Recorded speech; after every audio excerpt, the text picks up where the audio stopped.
Hey y'all, this is Wanda-Nero-Butler and I'm back again with another episode of Hymn-stories. Hymn-stories.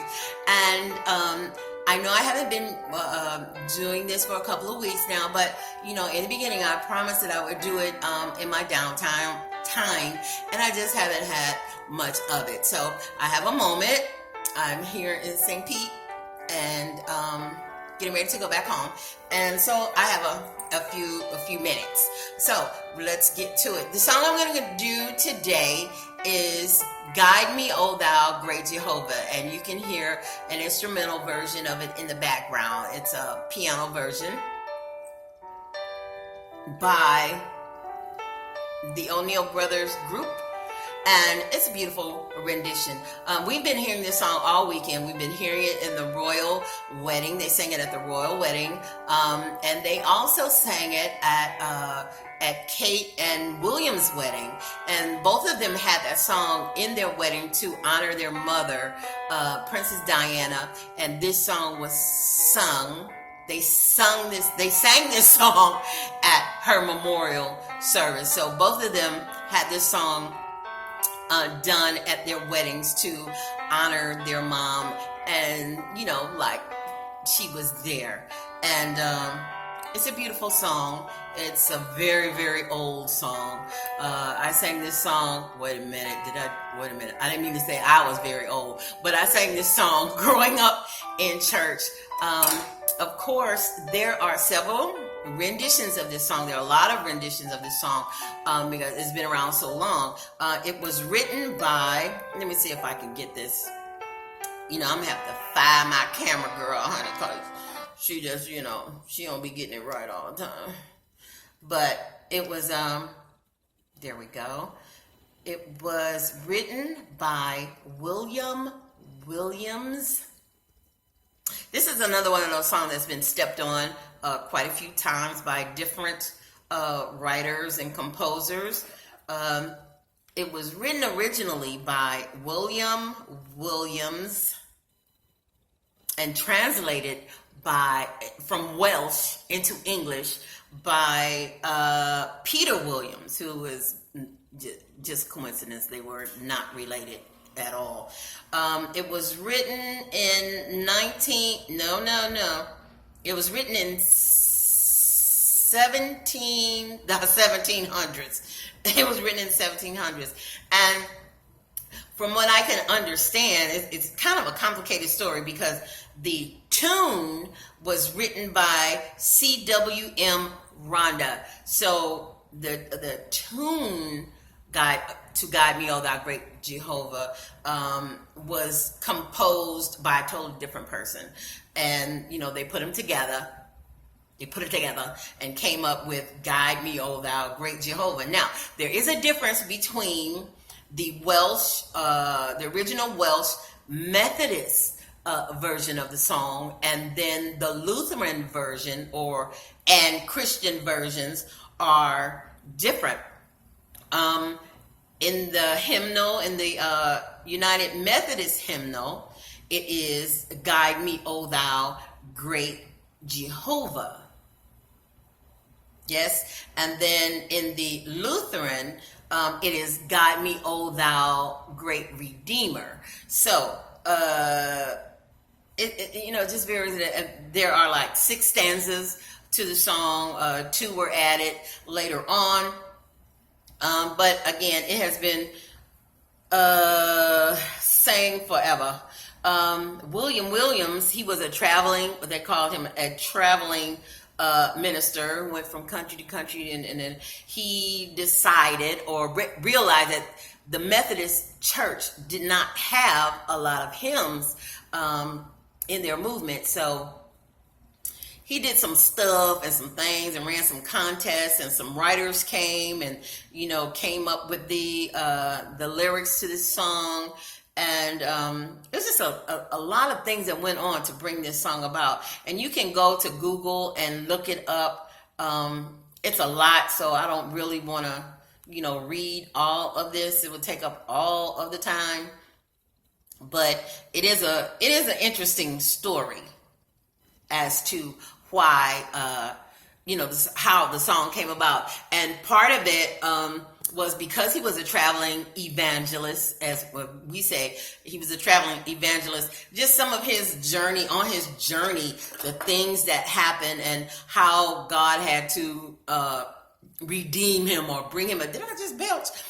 Redeem him or bring him out of situations. He learned God to be his redeemer, and then it reflects on the biblical story of the children of Israel. And if you listen to the lyrics, you can plainly, without a doubt, hear that story being told in the lyrics of the song. Now, per usual, there are some video clips that I just absolutely love. Now, I'm going to show you the how it's sung originally by by the Methodist. I'll put it like the Methodist Church. Let's see what we can come up with here. Yeah, my camera person. There we go.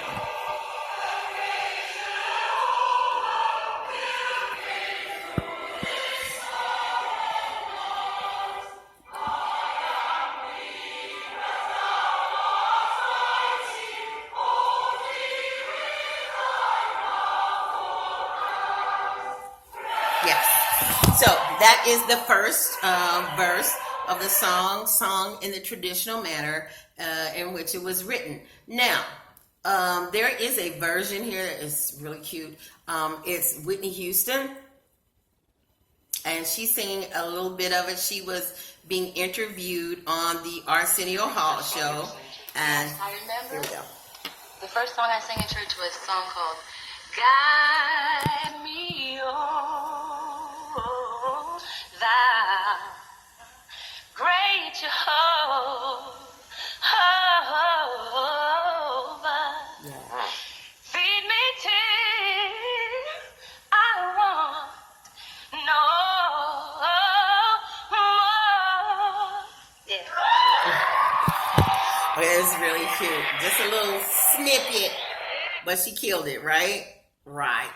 She killed it. So, another one that I came across, which is kind of funny, but I feel him. I liked it, so I'm gonna show it to you.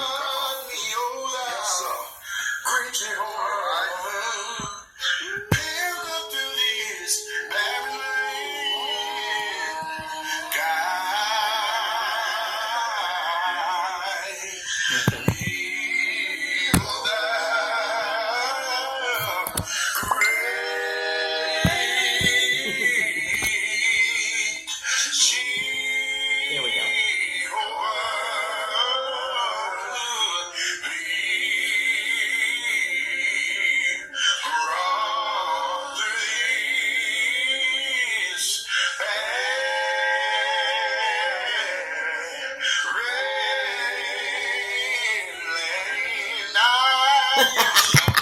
Is that cute or what? He's gonna be lead and background. But bruh, I ain't mad. I'm not mad at all. Okay, I can't stop it. So Guide Me, O Thou Great Jehovah. Now, we have versions by Aretha Franklin, Mahalia Jackson, you name it.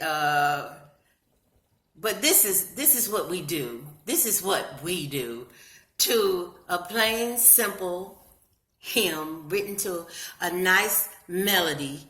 And this is what we take and do to these songs. We get them lyrics down in us, and then we now this is the best version of this song to me. The best traditional version. Okay, come on. It's like we don't know what to do. Oh, I can't get it together. Oh, this is sad. Okay, here we go.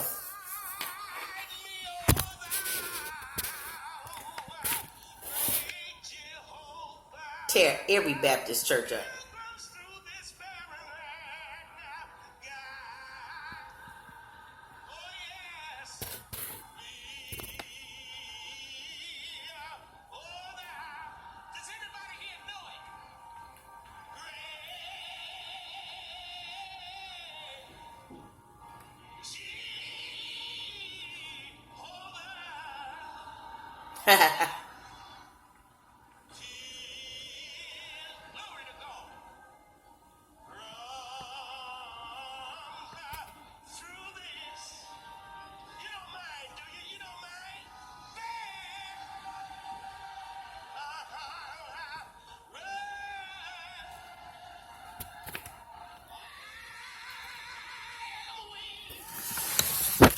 You can't take us nowhere. Yes, sir. That was James Morton, Bishop James Morton, just shredding the song. So this is what we do to hymns. We just take them and then just sing them from our experience and sing them from our heart and sing them full of the Spirit, and then the song is no more good.